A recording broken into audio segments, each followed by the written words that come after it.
the mental edge. Is Grosalito Spanish? I think it is. Okay, ready? Uno, dos, tres. Oh, dude, can we do it together? Right. 1, 2, 3. Man, we're not really good at clapping. Let's do it again. 1, 2, 3. I think that was good. That was the best one ever. All right. Yeah. You were telling me about a post. Yeah, I was telling you about your post. That was a when Bannister post. So the one that he commented on, what was kind of funny to me was the first thing I did when it said comparison mode was I scrolled to the bottom. Uh-huh. You know, I didn't read it all because I saw that there was an image kind of revealing itself, peeking to me. Yeah. And I'm an image guy, right? Yeah. That's why I married my wife. So then I scrolled to the bottom. Right. And then the first thing I saw was a little pencil and a big pencil. And what do you think I thought of? I already know. I was like, Comparison mode. Yeah. That's funny though. That's Is that good. a 9-inch pencil versus a Mi 6 lápiz inch? es muy grande. Oh man. When I looked at mine, I was like, it's muy feo. That's why they call it bumping uglies. Yeah, because it's Right? feo, right? It's just gross. I mean, just gross. The only reason like these body parts look good is because the love you have for your, Yes, you know what I'm yes. saying? When you love your partner, Right. you love everything about them. Yeah. So that's the only reason like why s- they're beautiful. Yeah. But other than that, like if you were just sitting there looking at it, you're like, ugh. Yeah. That's not You know how you attractive. can't control what you see sometimes on Right, TikTok. Right. And I you'll get it. scroll, and then there was this girl, and she was looking down. Yeah. And I heard this Asian lady say, "You have a pretty vagina." What? And the girl goes, "I know." And it must have been like a upper body shot of a waxing going on. Okay, gotcha. And I thought, well, I think they look like a turkey swallowed an M80. Right? I mean, I'm just being honest. Yeah. I get it. And, you know, That's anyway. funny though, man. Oh. All right. So Yeah. you snuck a peek. The Yeah. The And I- pencil, and I read- big and I pencil, read- little pencil. Yeah. You scroll to the bottom. You Yeah. seen something, and what'd you see? Like, tell me. Well, then I tell got me it. more. I read, and then I decided, well, let me read this thing, Uh-huh. you know, and I loved it. I liked both of the things you shared today. Please, I tell did. me And what more. was the other one? Could you refresh my memory? The other one was a question. a question? Right? Oh, yeah, we could edit this part. Let me see. I'm gonna look because I honestly can't remember at the moment because I was too busy. I wanted to know what you thought about the comparison thing. I thought you were gonna say something about Bannister or something. No, he said he struggles with it too. He struggles Oh. with it. Comparison? I feel like it's poisonous, but I don't know how you know where you're at if you're trying to progress. If you don't have somebody that you admire, I think there's a huge difference between being stuck in a poisonous comparison mode versus being inspired. Yeah. Okay. Right? Because like some people, Like a little more for me. there are people that goodness. that I watch as guitar players. I'm like, wow. Now I notice that I'm not mad or jealous or envious. Yeah. I'm more in awe. Yeah. And people have, I love when as a musician, and you've done this, you've been around a drummer that some people have played my guitar and handed it back to me. And I'm like, well, I don't want to touch that. I thought it was broke. Right. And you just, I might as well quit. Right. That's unhealthy, right? That's a bad comparison mode. But also, people have played, and then kind of the same person, if that person's a quality person, she said, "Hey, I'm going to show you how to do this." And then I've been that's really glad cool, that I right? was a little envious. So I suppose a lot of it has to do with you. Yeah. Comparison mode. Yeah. Has to do with you. Yeah. It has to do with you.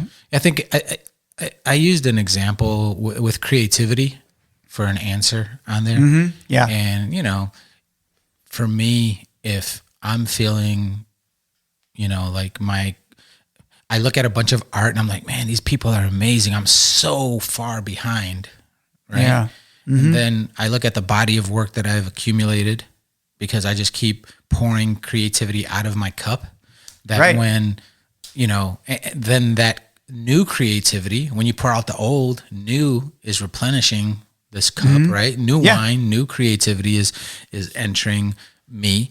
So I'm not without, and then I look at the body of work that I put out, and I'm like, oh man, I did that. And then you remember cool parts about it, and then you start, feeling better about yourself, I guess. You start, you know what? I did accomplish some stuff, I think that's healthy. That's already a person that's pretty healthy, though.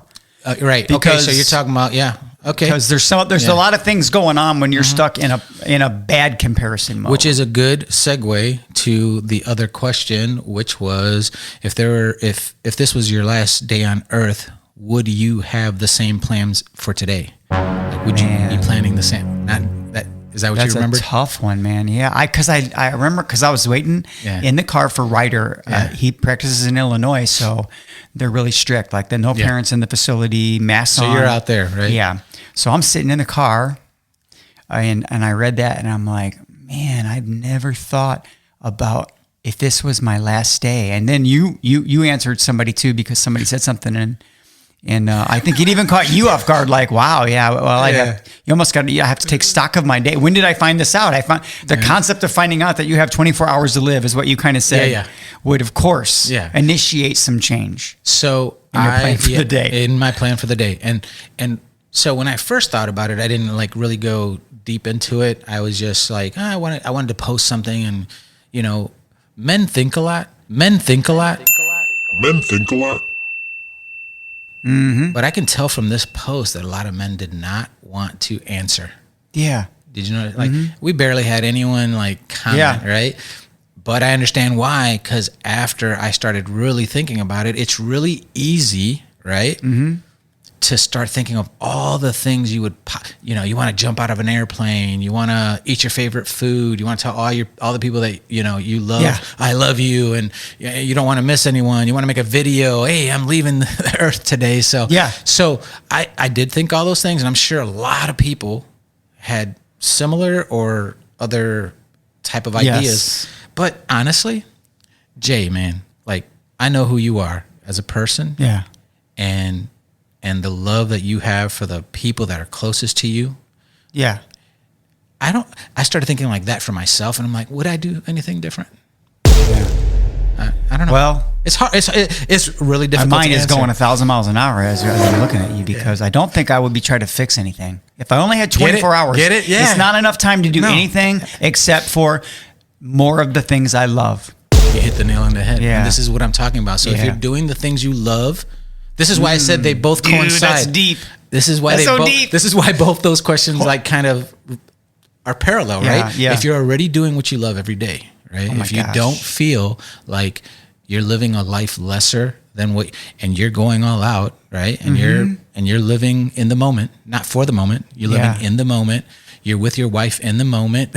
I'm sorry, man. I said your wife, and then all of a sudden I just thought about that text you sent me. Oh yeah, with her playing. The VR. I'll have to share that video. Yeah, but that in itself, you're doing what you love. Yeah, you guys were enjoying each other. You're living in the moment. You send me a message like, "Dude, this is crazy," and then you're with Ryder.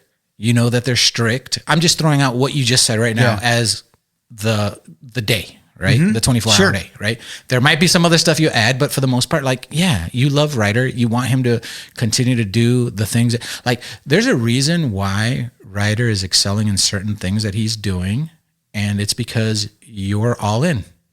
Yeah. All right. I love being all in too, by the way. So because you live a life that's all in, right? As men, we pledge what? To live life on the edge. On the edge, yeah. And you're all in. You could be doing other stuff, right? But you're not, and you're all in. And because you're all in, maybe you wouldn't change too many things. Like you're comfortable with not changing too much of the day, right? Yeah. Even if it's your last day. But if you start thinking about it, it could be endless, the amount of stuff that you want to do. Yeah. I'd have to, because I keep telling Missy, like, the day she doesn't get it. I'm like, there's going to be a parade. There'll be a lot of women crying because they didn't get a shot. I'll make sure that there's a parade. I told you that. I know. So we've already covered episodes. This, so there's a lot to actually talk about, right? I guess. So I don't know. Yeah. Maybe and when we listen, and by the way, I was listening to S.4. We mentioned like 5 topics that we never touched in that episode, and I'm like, I'm taking notes. I'm putting it on our notes page so that we can tackle. I can't wait. I want to cover some. Dude, I want to talk about divorce. This year. I really want to talk about. Oh man, so do I. I want to dive into it because I have friends that are hurting right now, and I want them to know that it's life. Not the end. There's so much life, tough stuff. Like I want to ask men, what is the technique they use, Junior, to not stare at a 25-year-old hot chick at the gym? What do you do to honor your wife? I mean, because if you want to have a real conversation about being a man, I think those women are beautiful. Yeah. I'm just being honest with you. If I were to lie and say, like, I don't ever look at those women, I tell myself not to look at those women. I purpose myself not to. Yeah. But what does a guy do? How does a guy deal with that? Right. Right? I think you and I talked about that before. I can't wait for you to share. Yeah, we got an acronym we're going to use for a lot of things in life. And have you changed anything after the first of the year, Junior? Have I changed anything? Have you changed anything? Have you said, I'm going to make a commitment? It's not a New Year's resolution, but you're like, hey, it's a good time to start something. Yeah. Have you like refocused? Because I refocused on a few things at the first of the year. The easy, quick one was social media. I don't feel I'm as active. Yeah. But it's not really that I'm not that active on social media. It's that I've purposely said, I am only going to use this time allotted for social media and this time allotted for social media throughout the day. I've made like make it a goal of mine to like not be on all the time. And what's crazy is my phone tells me the percentage of I am down like 60%. Wow. That's a crazy amount of time. So I stopped using social media for like last year. I did a fast. And this time I didn't want to call it a fast. And I felt like, I want to see how disciplined I can be. And because throughout the year, it kind of got out of control again. Mm-hmm. Yeah. And I noticed that. And I was just like, come on, man, June, don't do that. And I said, I actually started before the year end, but that's great. And I think that's a great concept because I think people, they pick they wait. I got another one. Go ahead. Finish with they wait. I think they wait. Yeah. And then I wonder why we wait. Like if someone's like, okay, Thursday is the first of the year, so Friday I'm going to start. Right. Thursday is New Year's Eve, so Friday's I'm going to start my commitment, and we'll just use generic the same one everyone. I'm going to start going to the gym on Friday, and then it's Sunday. Yeah. Why don't you start tomorrow? And that makes you feel like garbage too, right? It does, yeah. Because you're like, I missed that event on Friday, the event of I said I was going to go to the gym. I started that social media like the second I thought about it. Right. I think that's incredible. I was like, you know what? Nah, I'm going to start right now. So the second thing is I woke up and because throughout the year I kept finding myself reaching for the phone and then like the first app I turned on was like social media app or something. I said, I'm not going to do that. It's crazy. I committed myself to opening up the Bible app. Yeah. All right. Yeah. So even though you said, what have I changed for the new year? I did start in 2021. It's just carried over to 2022. Yeah, that's great. Yeah. And I just read the verse of the day. I might do a little, because I noticed I started going away from that again. Yeah. And I'm just like, so I'm like, come on, man, get on board. And I love it. So those are like discipline things. And then with the gym, I did what you told me. I was like, you just got to get back in there. Yeah, you got to I didn't plan it. I just went. So that's cool, man. Yeah. Three things, I guess, now that I think about it. At first, I was like, man, this is going to be a hard question. But then, there's other things that changed. We'll talk about those later. Yeah, it's going to be so good to talk about. We sincerely hope you enjoyed this episode of the Mental Edge Podcast. Please remember to like, subscribe, follow, and share. Until next week, we out.